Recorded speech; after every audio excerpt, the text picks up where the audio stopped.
With that said, it is 7:29, and we've got our caller is with us. Hey, Bob, how are you? Hang on, let me get you on speaker just a second here. All right, everyone listening, we've got Bob Swanson on the line, and what we're going to do is we're going to give you guys an update and a history lesson when it comes to the library building on Redwood Road. Thank you for joining us, Bob. Where are we at now with the library building at 20055 Redwood Road? As it stands right now, the Economic and Civic Development Agency here at the county is going to be doing some research into the possibility of turning the library over to our veterans for veteran use and for community meetings. And that's where we're headed right now, and it's been a long time. It's been 7 years in the making. The Board of Supervisors voted to explore that. So we're going to have possibly two choices that the board will be making. One, should there be housing there with a 7,000 square foot meeting facility and office space for veterans and veteran housing? Now that sounds good, but the problem is the preferred amount of units would be 52 units because the developer wants it to pencil out. And if you put 52 units in there with only 40 parking spaces, there's not going to be enough parking for the residents who live there. Then if you have a 7,000 square foot meeting facility and office space and services for the veterans, there's going to be no parking for them. And so it's a good idea on a big piece of property. But this property is really small. In comparison, it's less than an acre. And so it would be probably a 5 or 6 story building right there on Redwood Road in the middle of residential, which just really is not practical. I mean, if they build this building, it's just not going to function right. And that is absolutely ridiculous. So, but that's still an option. So they're going to, the agency is going to be looking at how to turn it over to the library, how to fund the rehab of the building. The building is in pretty darn good shape. And we had the Castro Valley MAC now has voted 3 times to turn it over to the veterans. And, this is kind of unfortunate because, the MAC is an advisory body to the Board of Supervisors. We don't have a city council to advocate for us. So it makes it very difficult to do things. Now, the supervisor at the last meeting with the library was discussed. He wanted to quash the development of the housing there because it's just not going to fit. But the board didn't seem to want to go along with that. They want to make a choice between the two.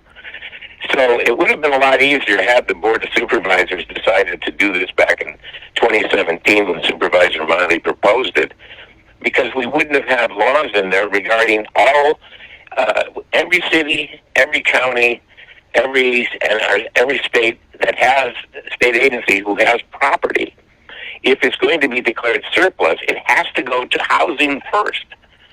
And that's the problem we're now running into, is to how to figure out how to transmit this to the veterans. If the veterans were able to take over the building, they have volunteers who are willing to rehab it. A lot, put in solar for very cheap or not at all. A lot of people want to help out the veterans, and there's so many endorsements. I mean, there's well over 5,000 signatures locally to do this. So I'm hoping that it goes forward and goes forward quickly. That's kind of where we're at right now. And also, just some backstory here. The building's been vacant since 2009.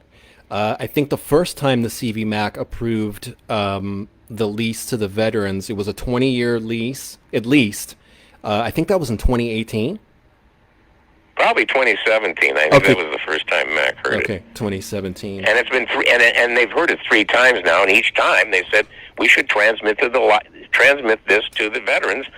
So the old Castro Valley Library, which was paid for by the citizens of Castro Valley with an assessment, I mean, it's like it's Castro Valley's building, and it's a good building.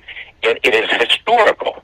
The PRIC, the Park Recreation and Historic Commission here, they had a study done, and it is a historical building. It qualifies for the county historical, and it also qualifies for the state historical listing. If the developer were to take this over and put a project in, they'd have to do a whole environmental impact report. So that would be extremely expensive. So, I mean, the practicality of putting in and changing the building and tearing it down, it's going to cost us probably, I don't know, $500,000 to $1 million just to tear it down. Yeah. I mean, and the building's in good shape. It maybe needs $500,000 worth of upgrade, which would make it really good.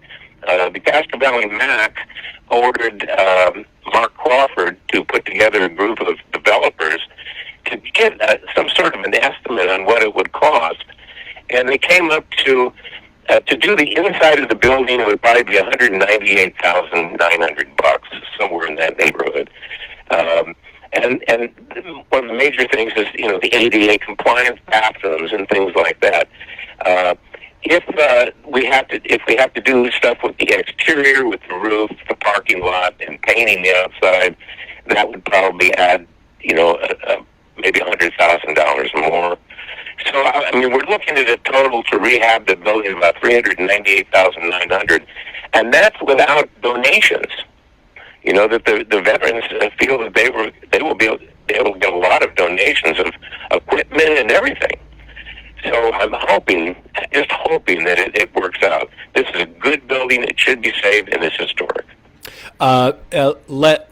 Another Bob has a question. Who are the veterans, and who is Bob Swanson? So I'll leave that. I'm Bob Swanson, and I'm a Vietnam veteran. And I retired from Alameda County Supervisor Miley's office in 2015. I used to manage Castro Valley, Ashland, Cherryland, and Fairview for the supervisor for 14 years.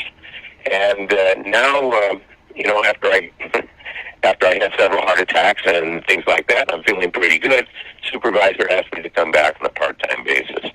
And he asked me to work on veterans issues and to work on drug and alcohol policy. And that's what I'm doing for the supervisor. And can you identify the veterans organizations that have been involved in all Yeah, we years? have our Castro Valley VFW, Veterans of Foreign Wars, and then we have the Castro Valley American Legion. And they're very much behind it. Then we have, there's a Marine group, the group of Marines. There's Sea Scouts. There's all kinds of folks who are interested to use this building. Legal women voters. We've gotten support from the Castro Valley Democratic Club, the Castro Valley, the County Democratic Party Central Committee. They wrote a letter to say that the veterans should get it. Eden Healthcare District, they've looked into it, and if we get the library, if the veterans do get the library, Eden Healthcare is looking at the possibility of providing a healthcare worker for mental health issues for our veterans. That'd be fantastic. There's stuff that we can do, but we just got to get the building. Yeah, and it's kind of been sort of promised thus far. And if you could speculate, what is the opposition here? What is holding up the process? Well, right now the process is being held up by continuing to study it. Okay. And they're going to be studying to see, how to turn it over, how we can turn it over to the veterans, what that would cost, what kind of funding would be needed, and they're going to be working on that. So it's probably going to be probably another year before they come up with this. But it's already been 7 years, and it should have been done years ago. Right. And the building is 10,329 square feet. It's not about that. It's not a huge parcel overall. Right. Less than an acre, you said? Yeah, it's less than an acre. And remind folks, I know you mentioned this before, remind folks what is kind of being proposed, the use on that building? Well, the use that we're proposing for the veteran use is to have a place for our veterans to meet. They can provide services, peer-to-peer counseling for our veterans. We do have veterans housing projects already in line here in Castro Valley. The project over on Ruby Street, which was proposed, and by Eden Housing is going to build 72 units of affordable housing there, with 25 units for veterans. So we pretty much have 25 units locked in. And then we have First Presbyterian Church over there on Grove and Redwood. And they have proposed, and this is, they haven't submitted anything to planning yet, but they would like to build 199 units of affordable housing.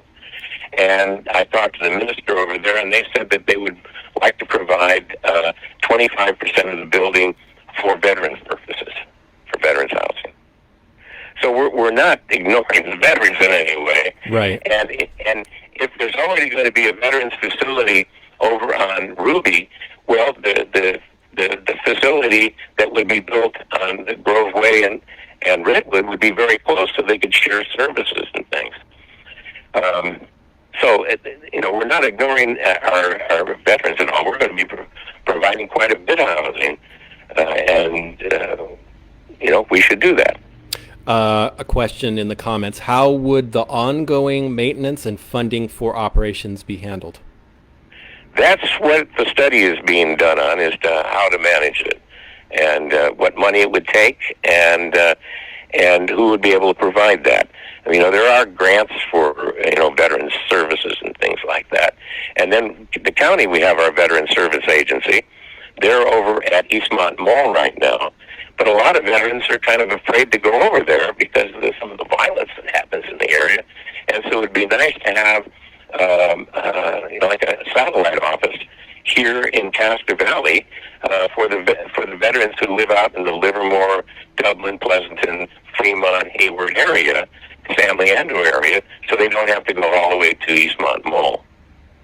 So the thought is to have the county lease the building to the veterans, and they would the county would still be somewhat potentially responsible for the maintenance and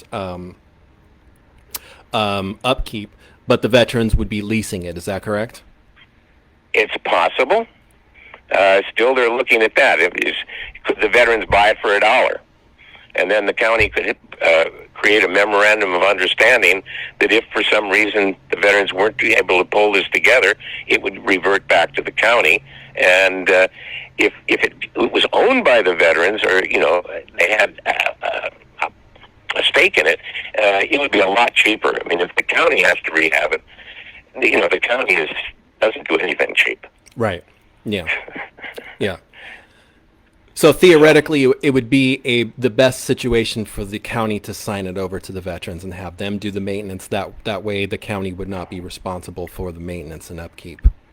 Yeah, and if we could pull that off, that would be great. We could have pulled that off quite easily about 3 years ago. Right. But after the state passed this law, it's kind of screwed up everything. Gotcha. So when you mentioned that there would be a developer, it would not be a for-profit. It would potentially be a non-profit agency that would demolish the building, build a new one, and it would be a not-for-profit company organizing that, correct?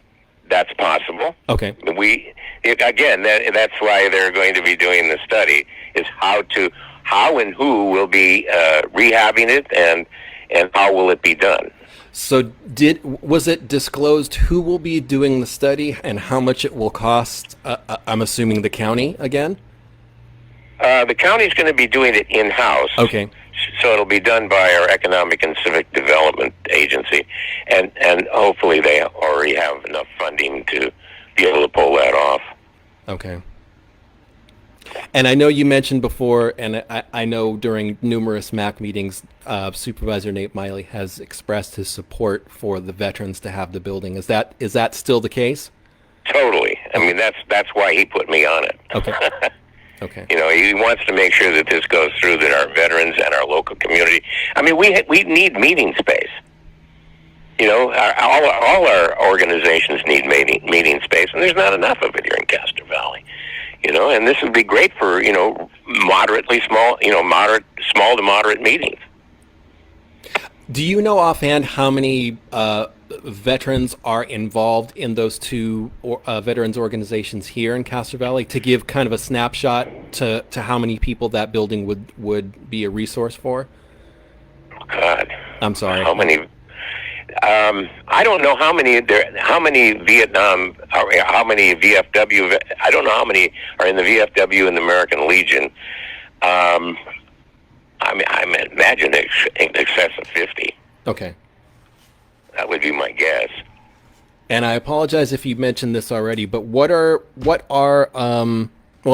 we have a question in the comments here. Are the other non-Castro Valley representative supervisors balking at this concept? Is that where we're at? In the past, we've had supervisors vote just to put in the housing. Richard Valle did. Richard passed away, so we have a new supervisor there. So we don't know what she's going to be doing. And then when Wilma Chan was hit by a car, and she passed away. Now Lena Tam is currently the supervisor there. So we don't know exactly where she's going to go on this issue. She was the one that asked that Nate not quash the housing portion of it, but go ahead and do the veterans portion with our local veterans. So that's what she proposed, and the supervisor and the board voted on that to do that. What have the neighbors in the immediate area, what has been their input on the future use of the building? I haven't heard anything at all lately. I've heard people saying, they'll have drunken parties there. No, that won't even be allowed. That's the worst thing I heard. Is one of the neighbors about 4 years ago came up with that concept. But that's the only thing I've heard. And in your outreach and your experience talking to a lot of the people who live in Castro Valley, what's been the feedback, the sentiment of what folks would like to see happen with that building? Well, we've got well over 5,000 local signatures, and that's pretty darn good. And I was collecting signatures at the Fall Festival for it several years ago, and to get petitions signed, sometimes it's hard. Mm-hmm. This was the easiest petition I've ever had to have signed. All I had to do is say, do you want to save the old Castro Valley Library for veteran and community use? Yes, we do. And they would sign the petition. I think there's lots of support out there. Some of the uses for the building, if it were to be handed over to the veterans, is, like you said, potentially a nurse on site, a meeting room. I think I've heard historically there would be a military library as well. That's kind of what the nonprofit that the veterans have put together, because the MAC asked them to put together a nonprofit organization to be able to take it over. And I think I missed some of the question there. Some of the potential uses at the building was, you mentioned Eden Healthcare District might have a nurse there to help veterans. Right, and the